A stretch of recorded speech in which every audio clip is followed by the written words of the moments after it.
দোস্ত তোর লুকটা তো পুরো পাঠানোর মতো, মানে মাশাআল্লাহ, এত সুন্দর লুক দিছিস কেন? বাংলাদেশের বিনোদন অঙ্গনের পরিচিত দুই মুখ নীরব ও ইমন।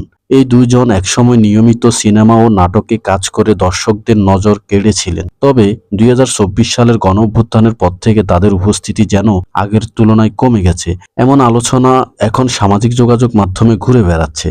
রাজনৈতিক ও সামাজিক অস্থিরতার সময় বিনোদন অঙ্গনে প্রভাব পড়ে, এটি নতুন কিছু নয়। ২৪-এর গণঅভ্যুত্থানের পর দেশের বিভিন্ন খাতে যেমন পরিবর্তনের হাওয়া লেগেছে, তেমনি বিনোদন অঙ্গনে কাজের গতি, প্রযোজনার পরিকল্পনা, শিল্পীদের সক্রিয়তার কিছুটা ভাটা পড়েছে বলে মনে করছেন সংশ্লিষ্টরা।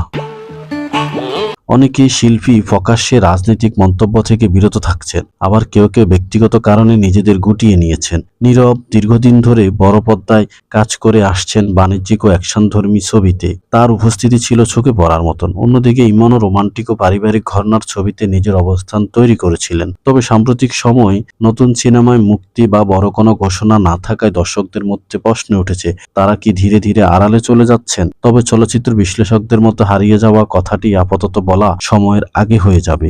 দেশের চলচ্চিত্রের শিল্প বর্তমানে নানান চ্যালেঞ্জের মধ্য দিয়ে যাচ্ছে। প্রযোজনা সংকট, হল সংকট, ওটিটি প্ল্যাটফর্মের উত্থান, সব মিলিয়ে অনেক শিল্পীর কাজের ধারায় পরিবর্তন এসেছে। কেউ কেউ বড় পর্দা থেকে ওটিটিতে ঝুঁকছেন, আবার কেউ ব্যবসা বা ব্যক্তিগত জীবনে বেশি সময় দিচ্ছেন। এছাড়া রাজনৈতিক পট পরিবর্তনের পর অনেক শিল্পী পরিস্থিতি পর্যবেক্ষণ করছেন এবং সময় বুঝে নতুনভাবে কাজে ফিরতে চান, এমন ধারণা রয়েছে ইন্ডাস্ট্রির ভিতরে। সব মিলিয়ে নীরব ও ইমন পুরোপুরি হারিয়ে গেছেন এমনটা বলার সুযোগ এখনো নেই, তবে বলা যায় পরবর্তীতে সময়ে তারা তুলনামূলকভাবে নীরব। ভবিষ্যতে নতুন প্রজেক্টে বা ভিন্ন মাধ্যমে তাদের প্রত্যাবর্তন হলে এই আলোচনা ভিন্ন মোড় নিতে পারে।